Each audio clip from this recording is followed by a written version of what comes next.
orphaned fox cub sat trembling beside an empty road, its mother nowhere to be found. Alone and vulnerable, its tiny frame was no match for the vast wilderness surrounding it. As night fell, the cub's chances of survival dwindled with each passing hour. What the little fox couldn't know was that fate had something extraordinary in store. When a massive bear emerged from the shadows, everything would change forever. The tiny fox cub huddled against the cold gravel at the roadside. Its russet fur still soft with youth, its black-tipped ears flattened against its head in distress. Just hours earlier, it had followed its mother across this same stretch of asphalt, learning the dangerous paths of their territory. Now, she was gone, taken by the blinding lights and thunderous roar of a passing truck that had spared her offspring by mere inches.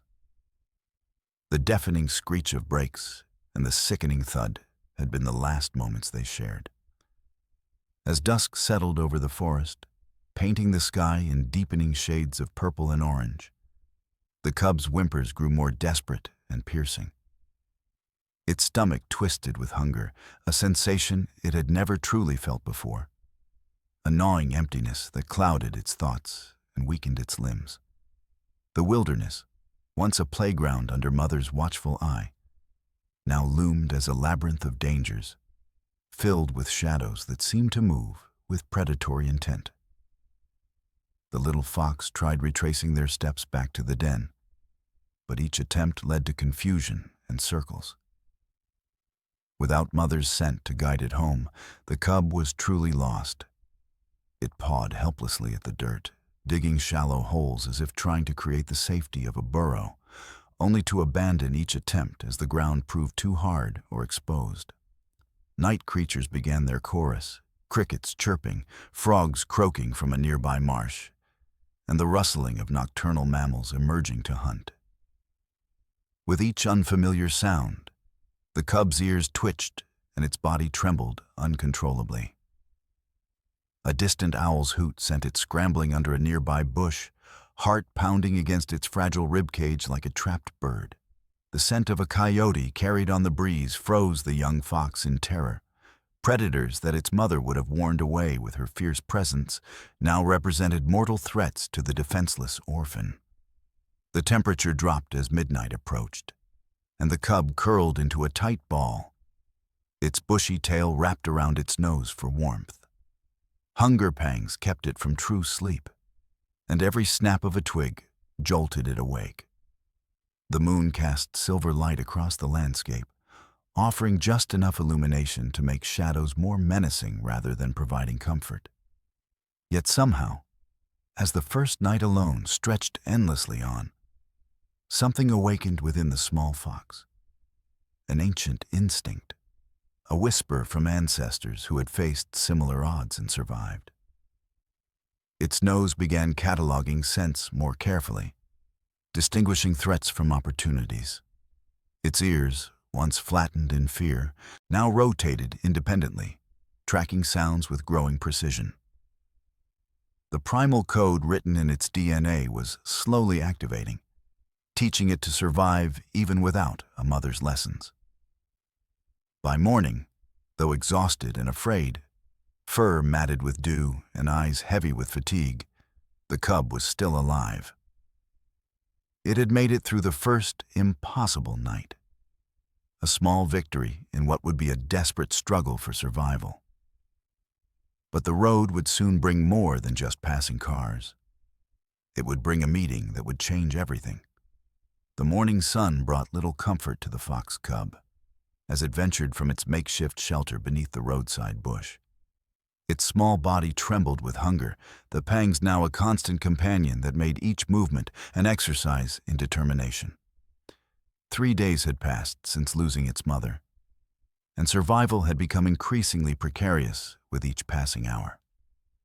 The once vibrant russet coat had lost its luster, becoming dull and matted with dirt and debris from countless failed attempts at finding shelter. With hesitant steps, the cub made its first attempt at hunting. Instinct guided it to crouch low, ears forward, as a field mouse rustled through the tall grass nearby. The cub pounced, awkwardly, prematurely, and the mouse darted away into the safety of a small burrow. The young fox dug frantically at the hole, paws scrabbling against the earth until they were raw and tender. But the prey remained beyond reach. It whimpered in frustration, a sound that would have normally brought its mother running to assist with the lesson. The sun climbed higher, beating down mercilessly on the exposed areas near the roadside. The cub retreated to patches of shade, its tongue lolling from exertion and dehydration. Its once playful nature had been replaced by a single-minded focus on survival, each movement calculated to conserve precious energy while searching for sustenance. By midday, desperation drove the cub to the edge of a murky puddle left by recent rain. It lapped thirstily at the water, momentarily easing one discomfort while the hunger continued unabated. The water was stagnant and tasted of earth and rotting leaves. But to the parched cub, it was as welcome as the clearest stream. A passing crow caught its attention, and the fox attempted another clumsy pounce, only to face another failure as black wings carried the bird effortlessly skyward, leaving the cub sprawled in the dust, panting from the exertion.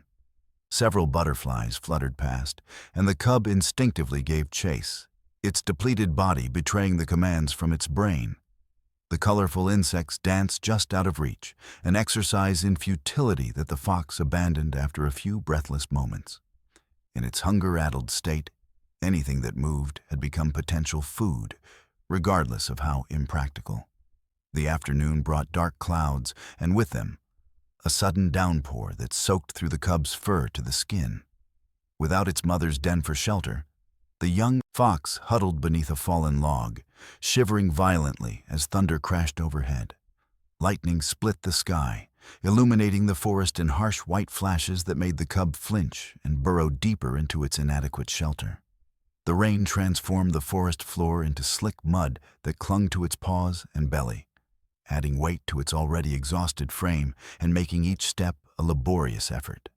Water dripped relentlessly through gaps in the log, forming puddles beneath the cub that seeped into its fur. The cold penetrated deep, causing violent tremors that sapped what little strength remained. It curled into the tightest ball possible, nose tucked beneath its sodden tail, eyes squeezed shut against the elements that seemed determined to extinguish its fragile life. As twilight approached and the storm finally abated, a new threat emerged. The distant howl of coyotes echoed through the trees. The sound triggered an instinctual terror in the cub, memories of its mother hurrying them away from similar calls in the past. It froze in place, torn between running and hiding, ultimately choosing to wedge itself deeper beneath the log as the howls grew closer. Its heart hammered so violently that the cub feared the sound alone might betray its position to the approaching predators. The coyotes passed within yards of the cub's hiding place, their scent causing the young fox to press itself against the damp earth in terror. One paused, sniffing the air suspiciously, its yellow eyes scanning the underbrush with predatory intensity. The cub held its breath, a primitive understanding that even the slightest movement could mean death. After what seemed an eternity, the coyote was called away by the rest of the pack moving toward easier prey. The fox remained motionless long after their sounds had faded, fear temporarily overriding even hunger. When it finally dared to move again, its limbs were stiff from cold and immobility. It emerged cautiously, every sense heightened to detect any lingering threat. The forest had fallen eerily silent in the wake of the coyote's passing, other creatures similarly hiding from the apex predators. Night fell again, bringing with it a bone-deep cold that seemed to reach through fur and skin. The temperature dropped rapidly, a cruel contrast to the day's earlier humidity. Dew formed on every surface, including the cub's fur, adding another layer of miserable dampness. Sleep came in fitful bursts, interrupted by the sounds of nocturnal predators and the cub's own growling stomach. Dreams of warm milk and its mother's grooming tongue only made waking reality more brutal. In these dreams, the cub was safe in their den, surrounded by siblings, fighting for prime nursing position against mother's warm belly. Each awakening brought fresh grief as reality reasserted itself. The young fox whimpered in its sleep, paws twitching as it chased phantom prey through dreamscapes. Successful hunts that provided no nourishment upon waking. Occasionally, it would startle awake with a yelp, certain that danger was upon it, only to find the same empty darkness surrounding it. Dawn of the fourth day found the cub weaker, but still driven by the will to survive. Its movements were slower, more deliberate, each step carefully placed to conserve energy. While investigating a hollow tree stump, fortune finally smiled upon the young fox. A cluster of beetles had made their home in the rotting wood, and though they were bitter and wriggling, they provided the first nourishment the cub had found.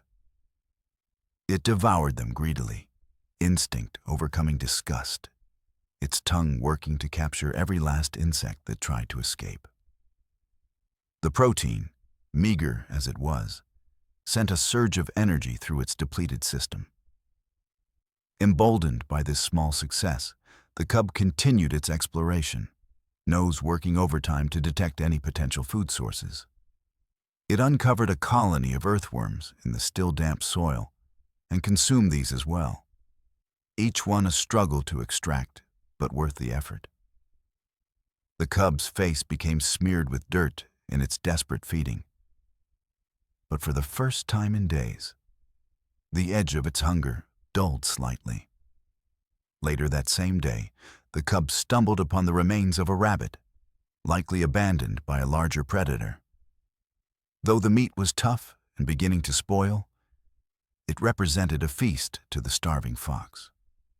Flies buzzed around the carcass, which in better times would have been a deterrent, but now were merely an annoyance to be ignored. It tore at the carcass with newfound energy, filling its empty belly at last. The meal, meager as it was, restored some strength to its failing body. The cub dragged what it couldn't immediately consume to a secluded spot beneath a thicket of brambles, an instinctive behavior its mother would have approved of, saving for leaner times. With a fuller stomach came a moment of respite from the constant drive for survival. The cub took time to groom its matted fur, removing burrs and debris that had accumulated. The familiar action was soothing, a small connection to its lost normal life. It stretched its small body, working out the kinks from days of tension and fear. That night, with a partially full stomach, the cub slept more soundly than it had since becoming orphaned. Its dreams were still haunted by loss, but something was changing within the young fox. A growing resilience, a stubborn refusal to surrender to the wilderness that sought to claim it. The primitive parts of its brain were adapting, learning, storing information about what worked and what didn't in this harsh new reality. The fox cub had survived another day, but what emerged from the tree line the next morning would test every instinct it possessed and forever alter the course of its young life. The fifth day dawned with a pale mist hanging between the trees, transforming the forest into an ethereal landscape of shifting shadows and filtered light. Tendrils of vapor curled around tree trunks and caressed the undergrowth, muffling sounds and creating an otherworldly atmosphere that seemed suspended between reality and dream. The fox cub emerged from its bramble sanctuary, moving with slightly more confidence after yesterday's successful foraging. Its belly, though far from full, no longer screamed with the same desperate emptiness that had plagued it for days. The remnants of the rabbit had provided enough sustenance to restore a small measure of the cub's natural vitality. Dew had collected on spider webs overnight, transforming them into glistening architectural marvels that caught the early morning light. The cub inadvertently walked through one such creation, the sticky strands clinging to its fur and causing it to paw frantically at its face until the web disintegrated.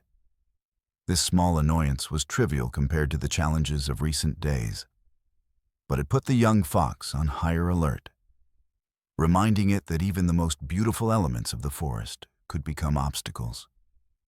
The cub paused at the edge of a small clearing, nose twitching rapidly as it processed the morning scents. A complex tapestry of information filled its senses. The musky aroma of deer that had passed through hours earlier, the sharp tang of fox urine marking territory that wasn't its own, the sweet perfume of wildflowers opening to the morning sun. And beneath it all, something new. Unfamiliar, yet not immediately threatening. Curiosity warred with caution as the young fox crept forward, staying low to the ground, ready to bolt at the first sign of danger. Morning birds called to one another from the canopy above, their melodies creating a natural symphony that had once been merely background noise to the cub, but now served as valuable intelligence. A sudden silence among the birds could signal a predator, while their continued singing suggested relative safety.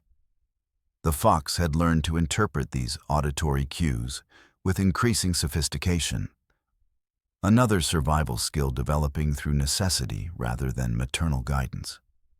From across the clearing came a sound that made the cub freeze mid-step. A rhythmic crunching of leaves and snapping of twigs announced the approach of something large. Too heavy to be another fox, too regular to be a deer. The fox retreated beneath the low-hanging branches of a spruce tree, amber eyes fixed on the tree line opposite its position. Its heart accelerated, pounding against its ribcage as fight-or-flight instincts prepared its small body for immediate action. What emerged was unlike anything the cub had encountered before. A human child, no more than 8 years old, stepped hesitantly into the clearing. The girl wore mud-splattered overalls and a bright yellow raincoat that stood out starkly against the forest's muted palette, as conspicuous as a sunflower in a field of grass. Her dark hair was pulled into uneven pigtails that suggested self-styling rather than adult assistance, and her face bore the streaks of dried tears, dirt smudged where small fists had wiped at wet cheeks. A scratch on her cheek suggested an encounter with a thorny branch, and her shoelaces had come undone, trailing dangerously underfoot. The cub remained motionless, instinct warning against drawing attention. Its mother had always led them away from human sense, communicating danger through tense body language and urgent yips. The young fox recalled how she would gather her litter with gentle but insistent nudges whenever human voices carried to their den, herding them deeper into the safety of the earth until the bipedal creatures had passed. Yet this human seemed different. Smaller, less assured than the adults the cub had glimpsed from safe distances. There was something in the child's demeanor that resonated with the fox's own situation, a sense of vulnerability and disorientation that transcended species.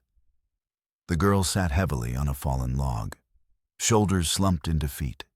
She pulled a small backpack from her shoulders, bright blue with cartoon characters the fox couldn't comprehend, and rummaged inside, eventually producing a slightly squashed sandwich wrapped in transparent material that crinkled loudly in the morning stillness. With clumsy fingers, she peeled away the wrapping, sniffling occasionally as she focused on the task. The scent of peanut butter and strawberry jam reached the fox's sensitive nose, triggering an immediate response. Its stomach growled audibly, betraying its position. Saliva flooded its mouth, and its muscles tensed involuntarily, the primitive brain calculating distance and approach vectors before conscious thought could intervene.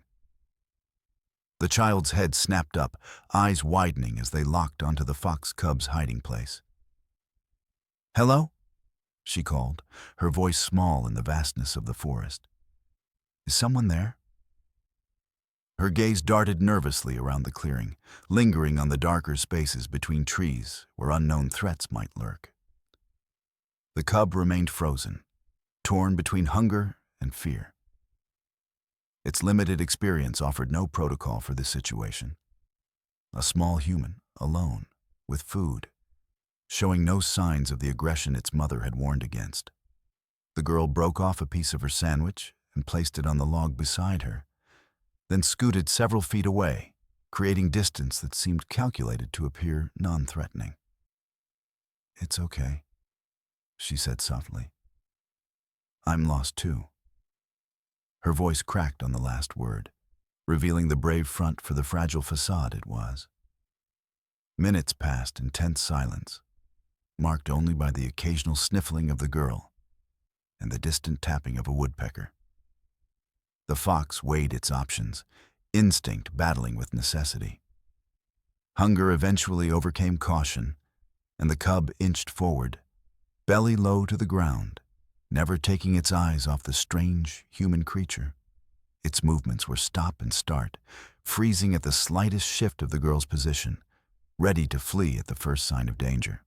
When it reached the log, it snatched the offered food and retreated quickly, devouring the morsel in seconds. The unfamiliar flavors exploded on its tongue, sweet, salty, rich, unlike anything in its limited experience. The texture was soft yet chewy, the sweetness of the jam a revelation to a palate accustomed to the metallic taste of blood and the gaminess of raw meat. The cub licked its chops repeatedly, ensuring not a crumb was wasted. The girl smiled, breaking off another piece. This time she placed it closer to herself. "My name's Sophie," she said conversationally, as though speaking to a fox cub was the most natural thing in the world. "I got mad at my dad and ran away, but now I don't know how to get back to our campsite." She tucked a stray strand of hair behind her ear, revealing a small star-shaped earring that caught the light. "We were fighting because he promised Mom before she died that we'd still do our camping trips. But he brought his new girlfriend this time." Her voice dropped to a whisper. "I hate her. She's always trying to act like my mom." The cub approached again, more boldly this time, its hunger overriding caution. It took the second piece of sandwich, retreating less far than before. Something in the girl's voice, a tremor of fear beneath the attempted bravery, resonated with the fox. They were, in some fundamental way, the same. Small creatures lost in a big, dangerous world, navigating circumstances beyond their control or comprehension. "You're really pretty," Sophie continued, studying the fox with genuine admiration. "Your ears are so big for your head." She giggled, the sound startling the cub momentarily. "Sorry," she apologized, as if the fox could understand. "I'm not laughing at you. It's cute." As the morning progressed, a tentative trust formed between the unlikely pair. The girl continued talking, her voice providing a strange comfort in the wilderness. She spoke of her school, her friends, her father's job as a computer person, and her favorite television shows. A stream of consciousness that meant nothing to the fox, but created a bubble of normalcy in their shared predicament. The fox gradually moved closer, eventually accepting food directly from her fingers, though still wary of sudden movements. "My dad's probably looking for me," Sophie said, more to herself than to the fox. "But I went really far. And then it got dark." Fresh tears welled in her eyes. "I'm scared of the dark. Dad says it's silly because I'm 8 now, but I still keep a nightlight." She wiped her nose on her sleeve. "I slept under a tree last night and kept thinking I heard monsters." The cub understood fear, if not her words. It had experienced enough of it in recent days to recognize the emotion in another being.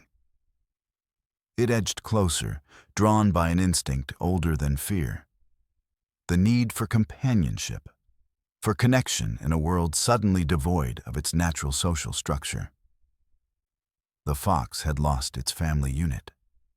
This human child seemed temporarily separated from hers. In this shared state of displacement, species differences became secondary to their common vulnerability.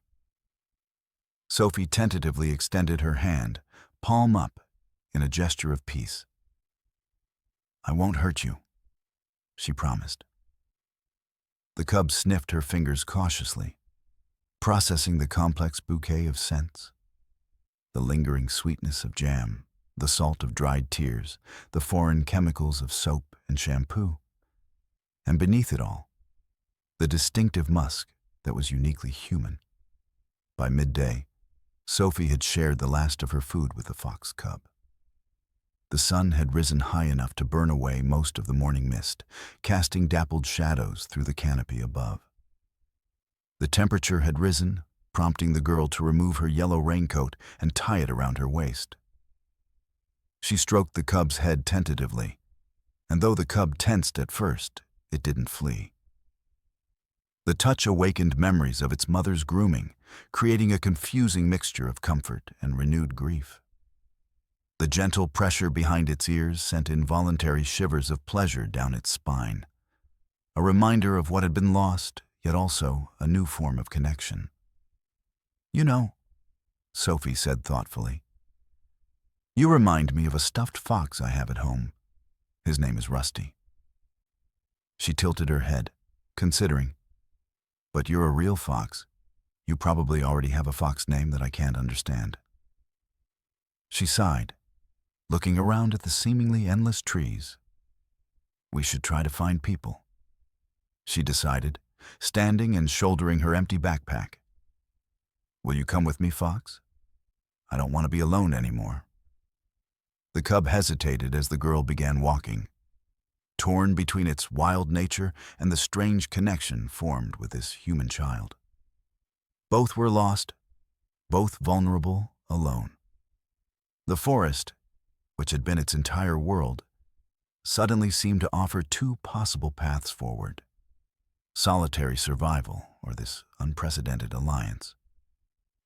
After a moment's indecision, it trotted after her, maintaining a cautious distance, but clearly choosing to follow. Sophie beamed when she realized her companion had decided to join her.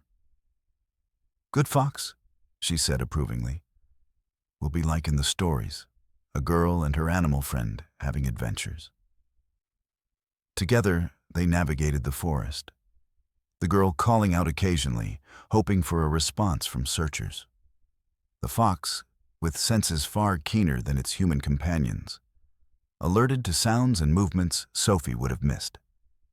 When the cub's ears pricked forward and its body tensed, the girl followed its gaze, learning to trust its instincts. When it veered suddenly from their path, she followed without question, only to discover they had avoided a section of ground disturbed by a recent wild boar rooting, potentially dangerous for both of them had the animal still been present. "You're really smart," Sophie told the fox admiringly after one such detour. "Smarter than Brittany, that's my dad's girlfriend. She brought high-heeled shoes to a camping trip." She rolled her eyes with a magnificent disdain only children can perfect. "Dad said I had to be nice to her, but then he let her change all our plans." As they walked, the girl collected interesting stones and feathers, storing them in her pockets until they bulged comically. She offered the fox sips from her water bottle, pouring small puddles onto flat rocks. The cub, initially suspicious of the clear liquid with its faint chlorine scent, eventually lapped thirstily, its trust in the human growing incrementally with each shared resource. They rested in a patch of sunlight, Sophie sitting cross-legged while the fox curled nearby, not quite touching but close enough to feel the radiating warmth of the child's body.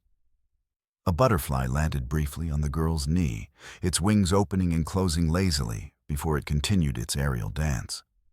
The moment held a strange peace, as if the forest itself had granted a temporary truce to these two lost souls.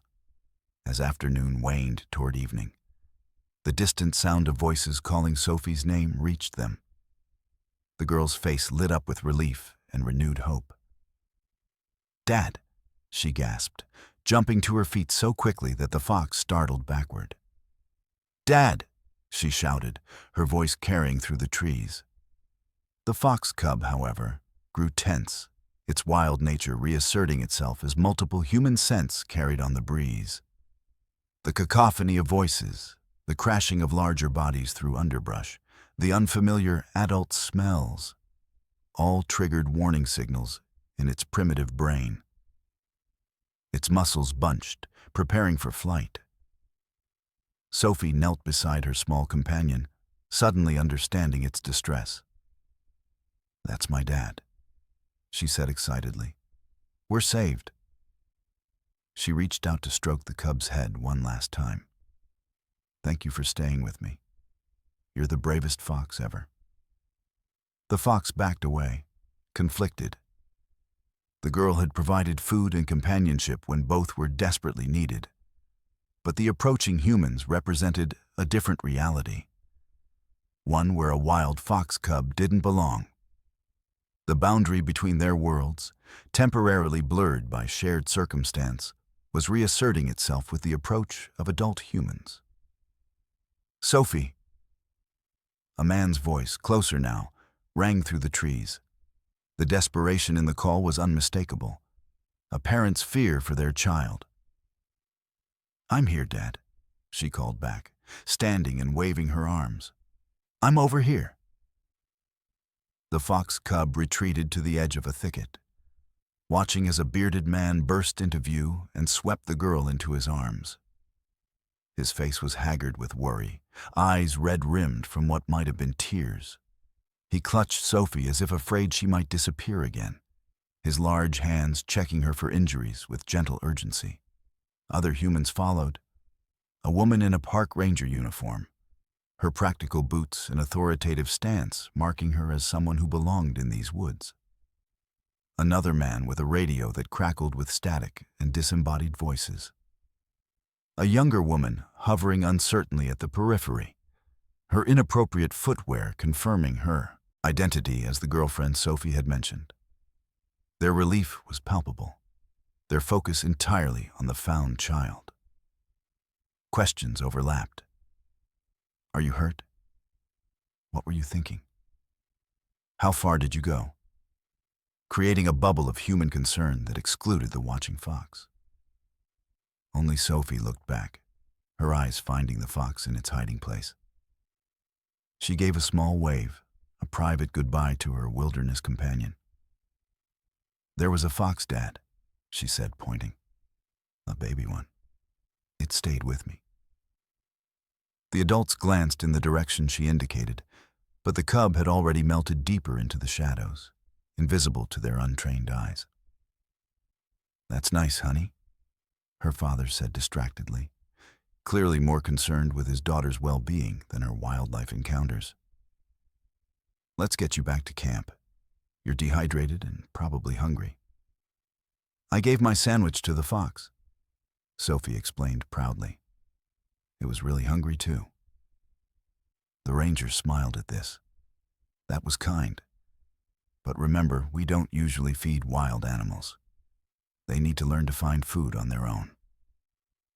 The cub watched until the humans disappeared among the trees, their voices fading into the distance. It was alone again, but somehow different than before. The encounter had changed something fundamental within the young fox. A reminder that survival sometimes came in unexpected forms, that connections could form across the boundaries that normally divided the forest's inhabitants. As dusk settled over the forest, painting the sky in deepening shades of orange and purple, the cub turned away from the direction the humans had gone. It had its own path to forge, its own story to write in the wilderness. The brief interlude with the human child had provided not just physical nourishment, but something equally valuable: a respite from solitude, a moment of connection in a world that had become frighteningly isolating. With one last glance back, it slipped into the underbrush, moving with new purpose into the gathering darkness. The lessons of the day would serve it well in the challenges that lay ahead. That sometimes help comes from unexpected sources, that fear can be overcome, that survival often depends on adaptation rather than rigid adherence to the familiar. The stars began to appear overhead, ancient light reaching down to touch the forest. Somewhere in the distance, an owl called, announcing the transition to night hunters. The fox cub, navigating by scent and sound and instinct, continued its journey into an uncertain future, carrying with it the memory of kindness found in the most unlikely of companions. The days that followed Sophie's departure brought new challenges for the young fox. The forest had transformed with the changing season, summer's abundance gradually giving way to autumn's preparation. Leaves had begun their methodical shift from vibrant green to russets and golds, a slow-motion kaleidoscope that signaled nature's inexorable march toward winter. Mornings carried the first hint of coming frost, a crystalline sharpness to the air that burned slightly in the lungs and left delicate patterns on fallen leaves before the rising sun dissolved them. The cub had grown noticeably in the weeks since losing its mother. Though still small for its age, its body had developed the leaner, more muscular build of adolescence, baby fat replaced by sinew and strength born of necessity. The soft, downy fur of infancy had been replaced by a thicker coat that gleamed copper in the sunlight, with white-tipped tail and darker legs giving it the distinctive fox appearance that would remain throughout its life.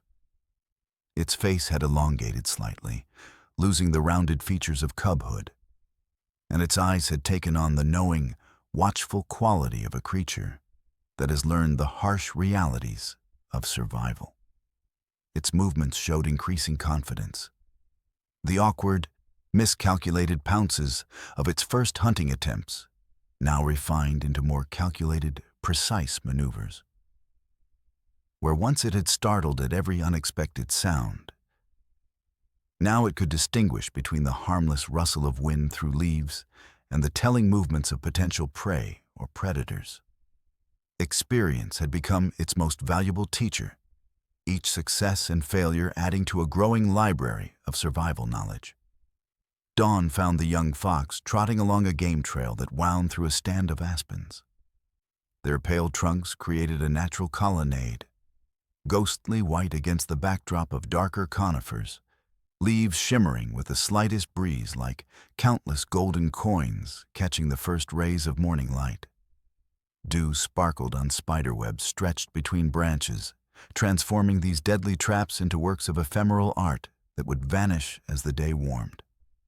The fox moved with purpose, having learned that early morning offered the best hunting opportunities when nocturnal creatures were returning to their burrows, somewhat sluggish after a night of activity, and diurnal ones were just emerging, not yet fully alert to danger. This transitional time provided a brief window of advantage that the young predator had learned to exploit. A rustling in the undergrowth caught its attention. The fox froze mid-step, every sense focused on the source of the disturbance.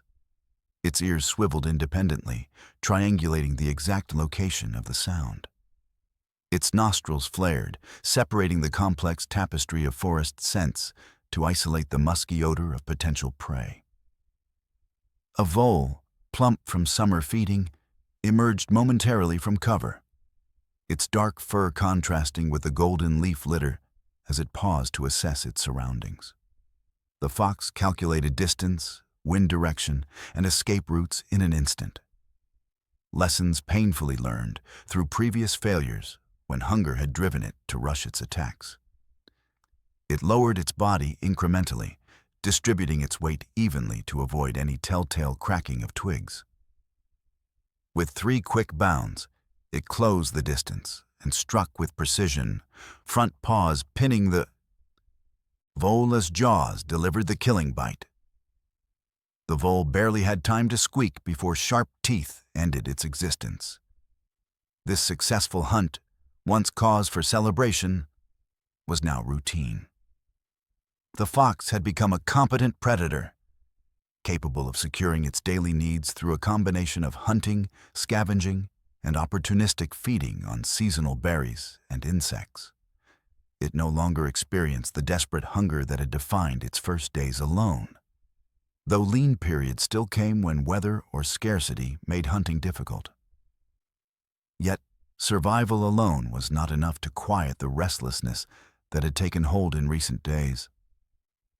Something was pulling the young fox onward, beyond the boundaries of the territory it had claimed in the aftermath of orphanhood.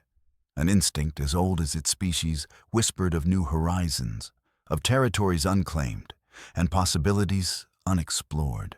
Perhaps it was the natural urge of a maturing fox to establish its own range away from its birth territory. Or perhaps the changing season triggered ancient migratory instincts. The fox couldn't have articulated this feeling, even if it possessed human language. It was simply a pull, a directional tugging at its consciousness that made each day's eastward journey feel right and necessary. Whatever the cause, the fox found itself drawn consistently eastward, toward the rising sun. The vole made a satisfying, if modest, breakfast. The fox consumed it efficiently, wasting nothing, instinctively aware that each meal represented essential energy that might not be easily replaced. It licked blood from its muzzle, the iron taste triggering a primal satisfaction that came with successful hunting. Properly fed, it continued its journey, moving with the ground-covering trot that wild canids can maintain for hours. By midday, the aspen grove gave way to denser forest, primarily pine and spruce that blocked much of the sunlight, creating a perpetual twilight on the forest floor. Shafts of light penetrated where gaps in the canopy allowed, creating spotlight effects on the carpet of needles below.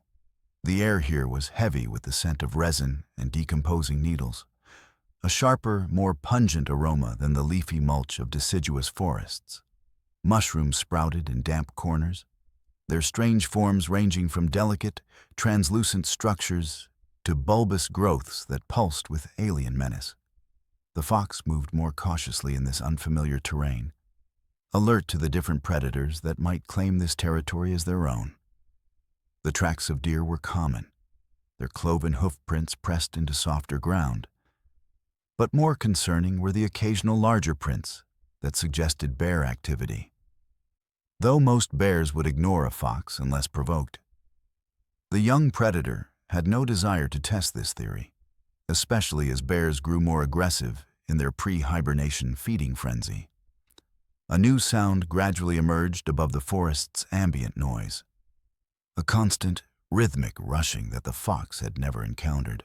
Began as barely perceptible background, but grew steadily more insistent as the fox continued eastward. Curiosity overcame caution, and it altered course to investigate, drawn by the unfamiliar sound that promised something significant lay ahead. The sound grew louder as the trees began to thin, until finally the fox emerged from the forest onto a rocky outcropping. Below stretched a sight that stopped the young predator in its tracks, paws frozen mid-step as its brain processed the new information.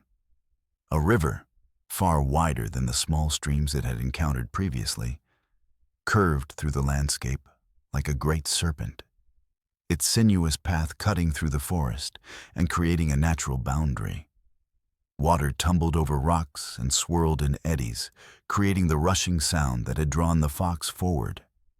The late afternoon sun transformed the surface into a dazzling display of light and movement that momentarily overwhelmed its senses. Thousands of individual sparkles dancing and shifting with each ripple and wave. The fox approached the water's edge cautiously, instinctively understanding both the opportunity and danger this barrier presented. Rivers meant water to drink, fish to catch, and prey animals that came to quench their thirst. But also swift currents that could sweep away the unwary and larger predators drawn to the same resources.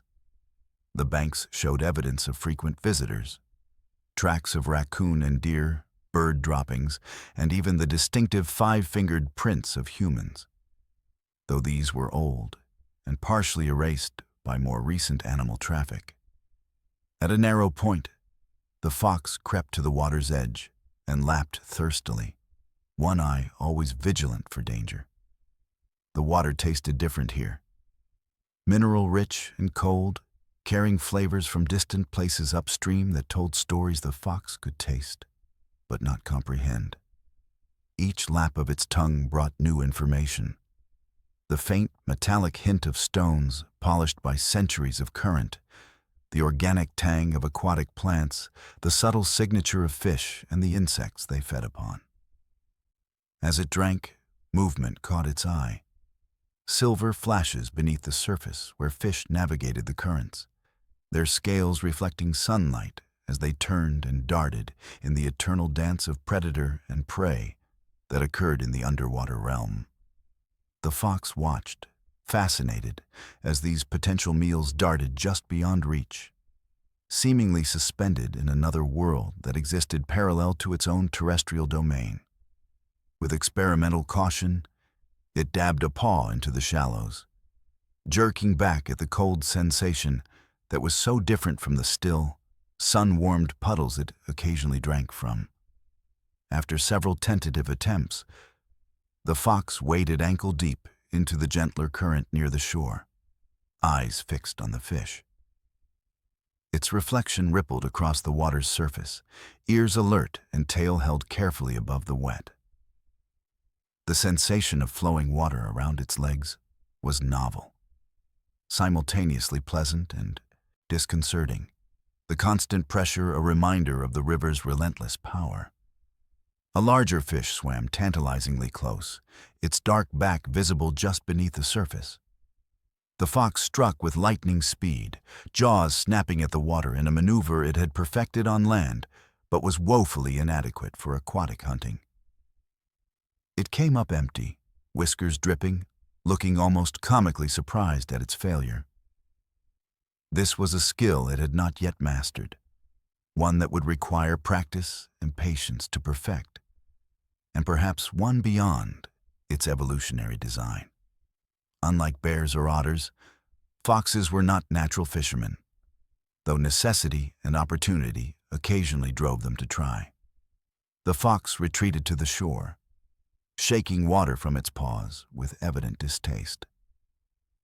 The fastidious nature common to felines showing in this distant canid cousin. It would need to find another way across this watery barrier if it wished to continue eastward. Following the riverbank downstream, the young fox searched for a crossing point, perhaps fallen logs or a series of stepping stones that might offer safe passage. Birds wheeled overhead, their cries adding to the symphony of river sounds. A kingfisher plunged suddenly from an overhanging branch, disappearing beneath the surface only to emerge moments later with a small fish wriggling in its beak. The fox watched this demonstration of successful fishing with what might almost be described as envy. Had such complex emotions been within its capability? As dusk approached, painting the sky in the watercolor washes of pink and gold that reflected in the river's surface, the fox discovered a promising possibility. A section where the river narrowed considerably, with several large boulders creating a potential crossing. These stones, worn smooth by centuries of water action, protruded from the rushing current like the vertebrae of some enormous beast. It studied the arrangement carefully, calculating jumps and resting points with the growing intelligence that experience had nurtured. The first leap took it to a flat-topped boulder midstream. Water rushed on either side, the sound now deafening to sensitive ears accustomed to the relative quiet of the forest. Spray occasionally misted its fur as larger surges of current struck the stone's upstream face. The fox crouched, gathering courage for the next jump to a smaller rock that offered precarious footing.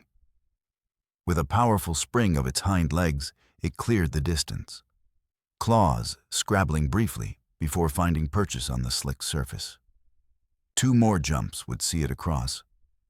But as the fox prepared for the third leap, disaster struck. A fish jumped nearby, breaking the surface in a silver arc that caught the last rays of sunlight. The unexpected movement startled the already tense fox.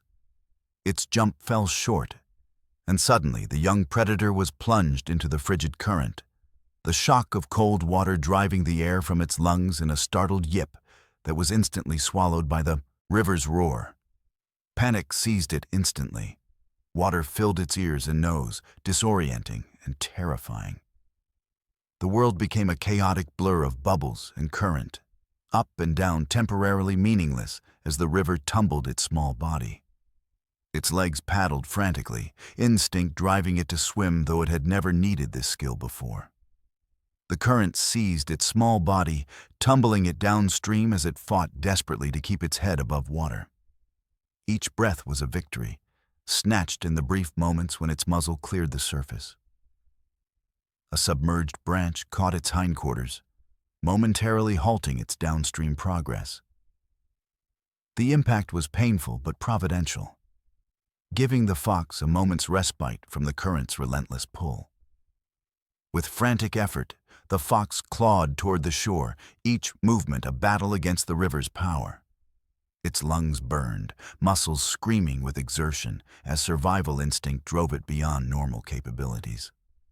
Water weighted its fur, dragging it downward, while the cold sapped strength with each passing moment.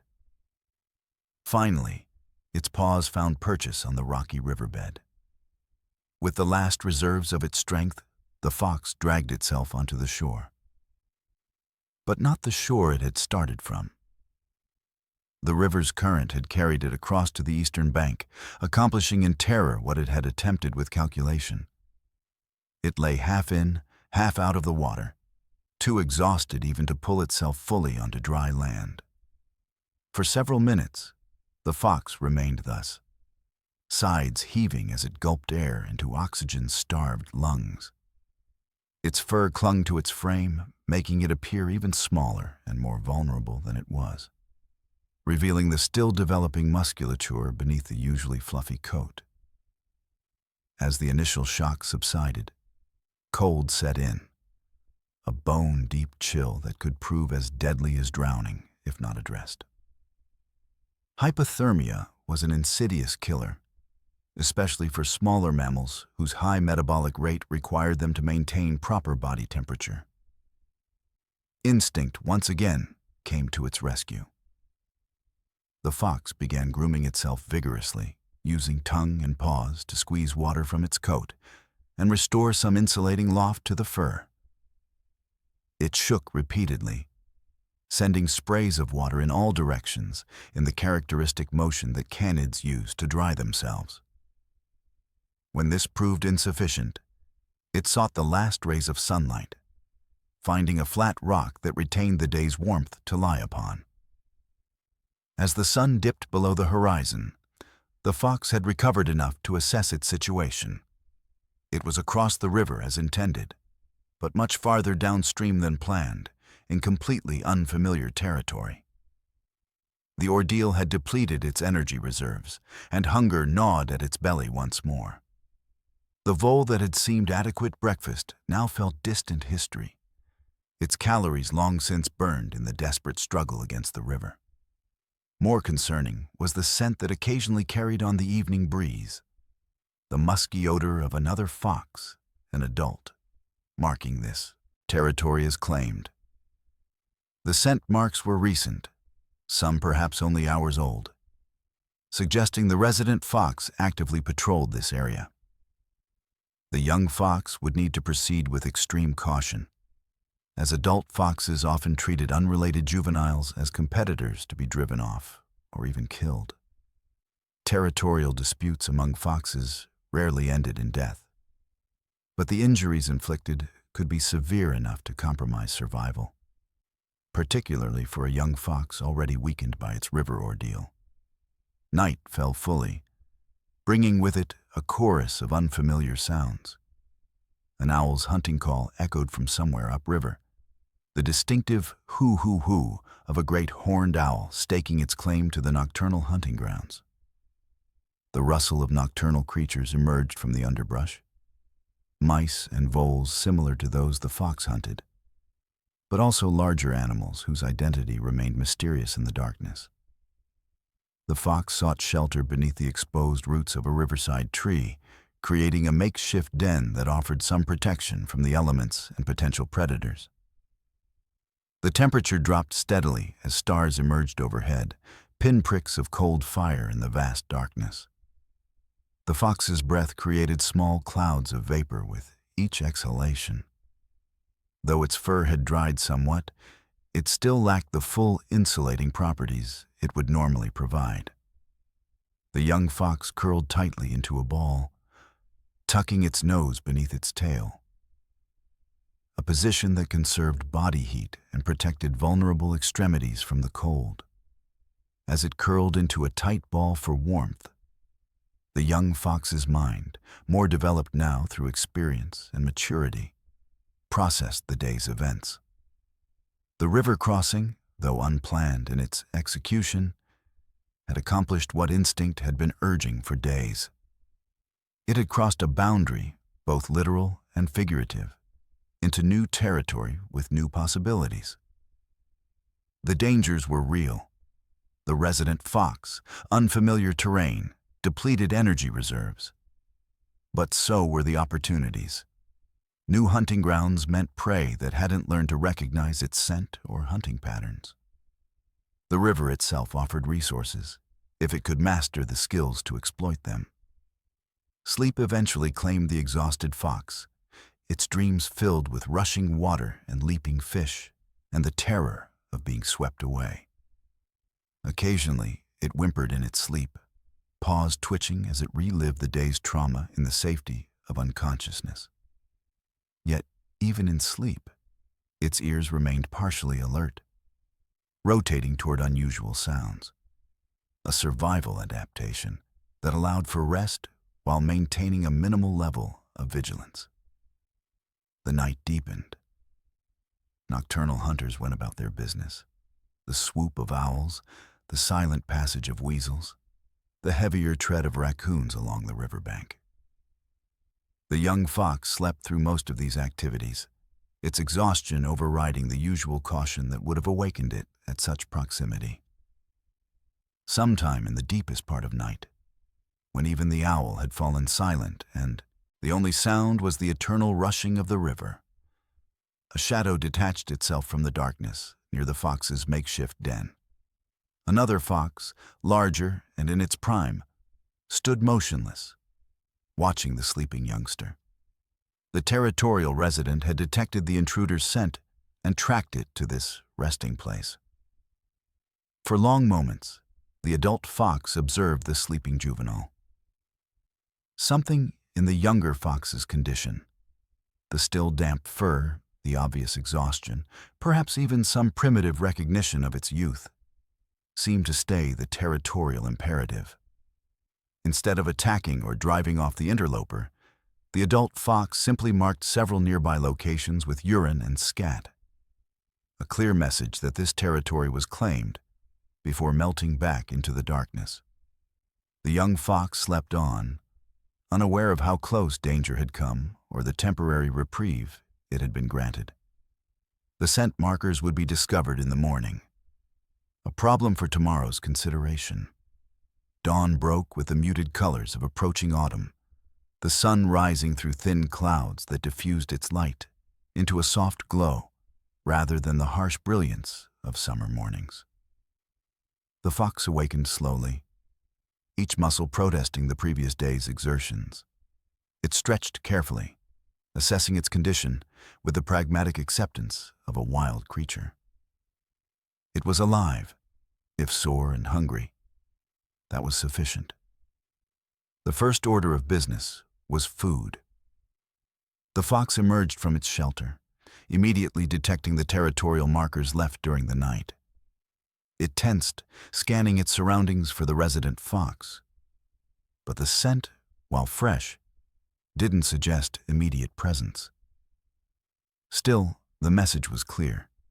It was trespassing and would need to move on or face confrontation, but not before addressing its hunger. The fox set off along the riverbank, moving more stiffly than usual but with the same watchful attention to potential prey. Near a fallen log, it successfully pounced on a mouse, the small meal barely taking the edge off its hunger, but providing enough energy to continue. Tomorrow would bring fresh challenges in this unfamiliar landscape, but it had survived the river's test.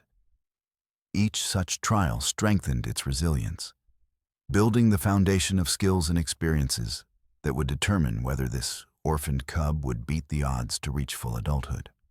The river crossing represented more than just a geographical transition. It marked another step in the young fox's journey from vulnerable orphan to self-sufficient adult.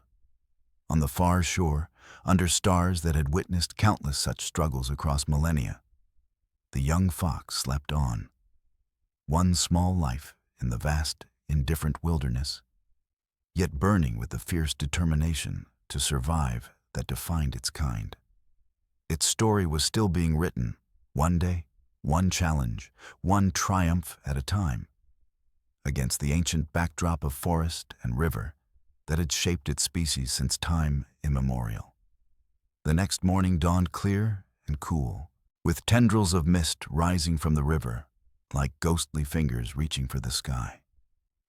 The young fox emerged from its makeshift den beneath the tree roots, muscles stiff from both yesterday's ordeal and the night spent in damp conditions. It stretched thoroughly, front legs extending forward while its back arched upward, then reversed the position to loosen its hindquarters. A vigorous shake sent the last vestiges of sleep scattering, along with a few dried leaves that had clung to its fur overnight. The territorial markers left by the resident fox remained potent, their chemical message unmistakable even to the young fox's still developing understanding of vulpine social boundaries. This was claimed land, and the juvenile was an unwelcome intruder. Yet hunger took precedence over territorial concerns. A fox could not run from danger on an empty stomach. The river provided the first opportunity of the day.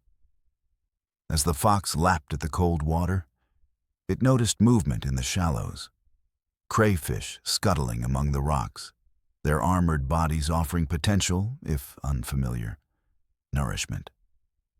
The fox watched their movements intently, learning their patterns before striking with surprising accuracy for a novice. The crayfish's claws pinched at its muzzle, causing the fox to yelp and toss the creature onto the shore, where it dispatched it with cautious nips that avoided the still snapping pincers. The taste was strange, briny and rich, unlike the mammals and insects that formed its usual diet.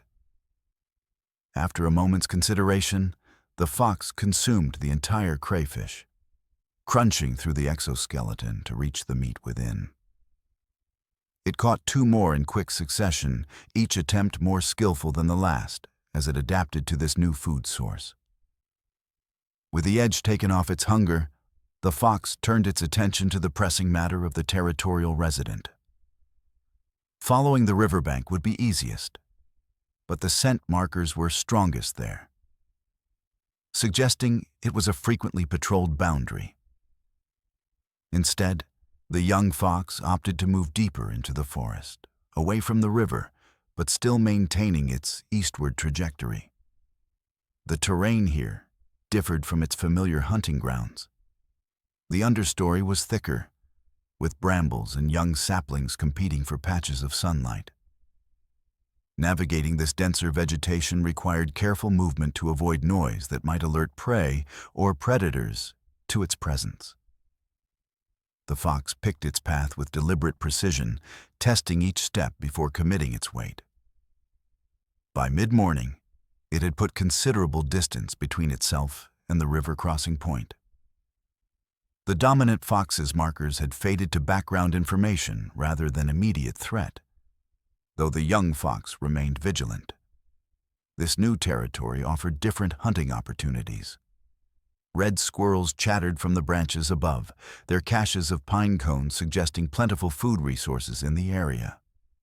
A covey of grouse exploded into flight as the fox approached their resting place, the thunderous beating of their wings momentarily startling the young predator. The fox filed away this information. Grouse meant ground nests, eggs in season, and potential prey if it could master the ambush techniques required to catch such wary birds. Each new discovery added to its mental map of resources and hazards, the sophisticated spatial memory that was the birthright of its species gradually cataloging this unfamiliar landscape. A distant sound brought the fox to an immediate halt, the distinctive yip howl of another fox, followed by a second voice answering. The resident wasn't alone. The young fox froze, calculating.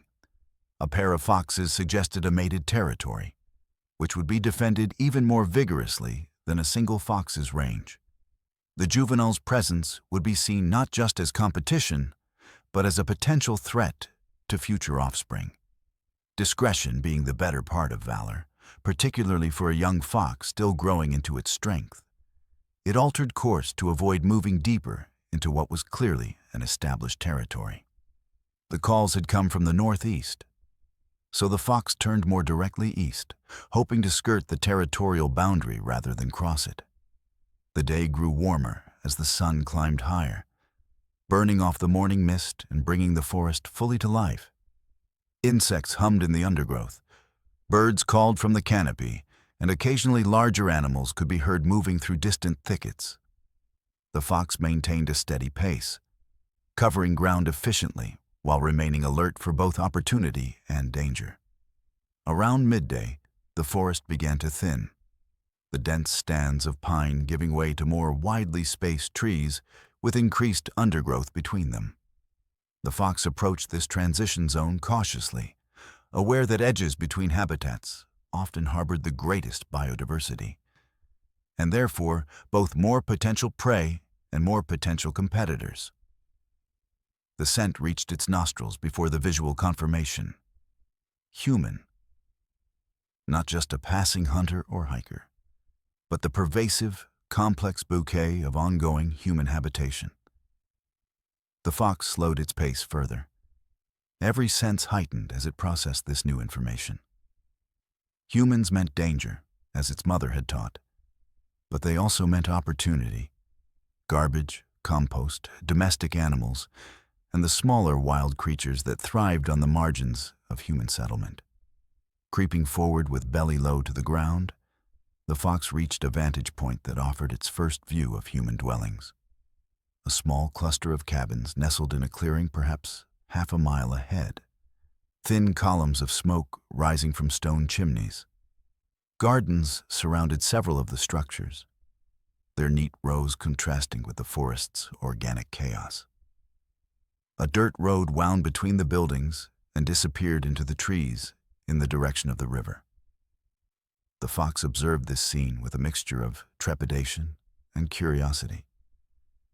Its limited experience with humans had been confined to distant sightings and Sophie's brief companionship. Hardly enough to form a comprehensive understanding of these complex, unpredictable creatures. Yet something about the settlement tugged at the fox's attention. Perhaps it was simply that the cabins represented a clear territorial boundary, one that might mark the edge of the resident fox's range as well. As the fox considered its options, movement near the closest cabin caught its eye. A human emerged, carrying a bucket that had emptied onto what appeared to be a compost pile at the garden's edge.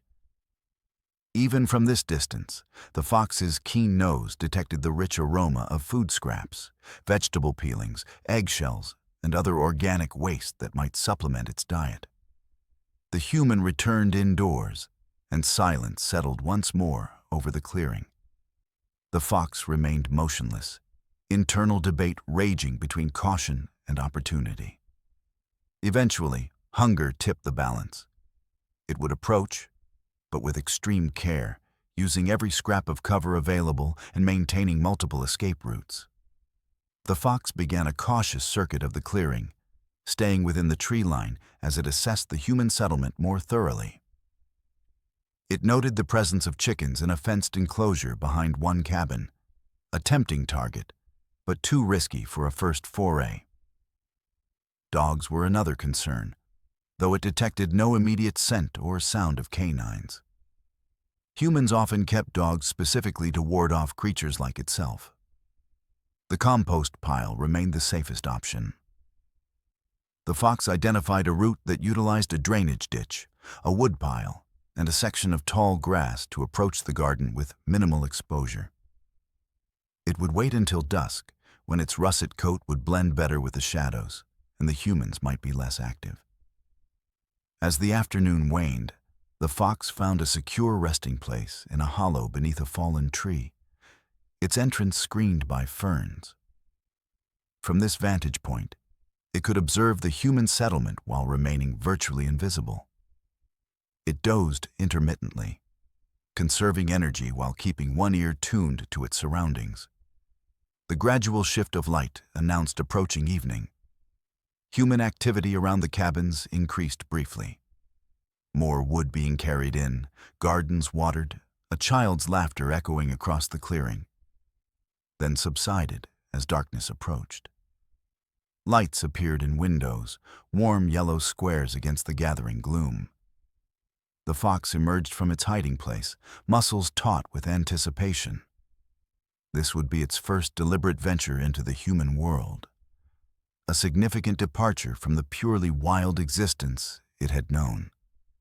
Something fundamental was shifting in its relationship with the landscape. No longer simply a creature of the forest, it was becoming an edge dweller, adapting to the boundary between wilderness and human domain. With exquisite caution, the fox implemented its plan, using each piece of cover to mask its approach. The drainage ditch provided concealment for the first 30 yards, its sides high enough to hide the fox completely as it crept forward on silent paws.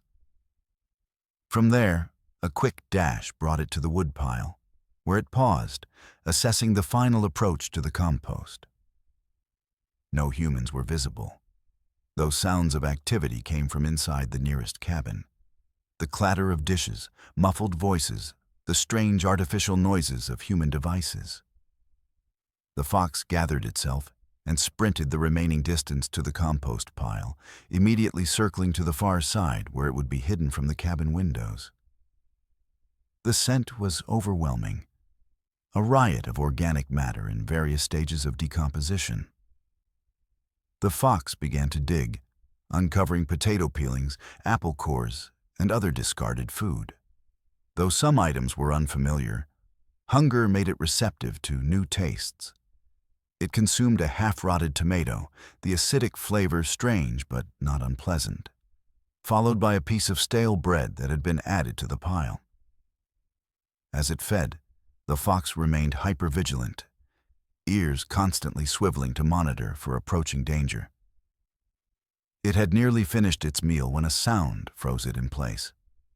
The distinctive creak of a door opening. Light spilled from the cabin, and a human voice called out words the fox couldn't comprehend, but whose meaning was clear enough. The human had detected something. The fox flattened itself against the ground, hoping its russet fur would blend with the dark soil of the compost pile. Footsteps approached, accompanied by the beam of a flashlight that swept across the garden. The light passed over the fox once, then returned as the human spotted the intruder. "Well, hello there," said an elderly male voice, softer than the fox had expected. "So, you're what's been getting into my compost." The fox tensed, ready to flee, but the human made no aggressive move. He simply stood, flashlight beam steady, observing the young predator. After a moment, he chuckled softly. "You're welcome to the scraps, little one. Better you than the rats. Just leave my chickens alone, and we'll get along fine. The fox, of course, understood none of these words, but the calm tone and lack of aggression registered as non-threatening. Still, it wasn't taking chances. When the human took a single step forward, the fox bolted, a russet streak in the flashlight's beam as it fled to the safety of the forest edge. From the cover of a juniper bush, it watched as the human shook his head, still chuckling, and returned to the cabin. The door closed, the light disappeared, and darkness reclaimed the clearing. The fox's heart gradually slowed from its panicked pace. The encounter had been frightening, but educational. This human, at least, had shown no inclination to harm a fox raiding his compost. It was information worth remembering, a potentially valuable resource for leaner times ahead. As the fox made its way back to the fallen tree that would serve as tonight's den, it processed the day's experiences. It had successfully navigated several challenges: territorial boundaries, new food sources, human proximity, and emerged not just intact, but with expanded possibilities. The edge of human settlement offered resources that might prove crucial during the coming winter. Settling into the hollow beneath the fallen tree, the fox curled into its customary sleeping position, tail wrapped around its body for both warmth and comfort. Sleep came quickly, its dreams a jumble of rushing water, scuttling crayfish, and human voices speaking incomprehensible words. In the darkness above, an owl glided silently over the clearing, its ancient eyes noting the small predator's retreat to the forest edge. The great bird registered the fox as neither prey nor threat, simply another player in the complex ecological web they both inhabited. It continued on its hunting path, focused on the smaller creatures that comprised its diet. The night deepened around the sleeping fox, stars wheeling overhead in their eternal patterns. In the human cabin, lights winked out one by one as its inhabitants sought their own rest. The forest breathed around them all: fox, humans, owl, and countless other creatures, each finding their place in the shared landscape, their stories intertwining in ways none could fully comprehend. The young fox had found a new territory, not just in physical space, but in the adaptive strategies that would define its adult life. Neither fully wild nor domesticated, it was carving out the niche that many of its kind had discovered throughout the long association between foxes and humans. The edgewalker, the boundary dweller, opportunistic and resilient. Tomorrow would bring new challenges, but for now, the fox slept soundly. One more day of survival achieved in a world that offered no guarantees beyond the present moment.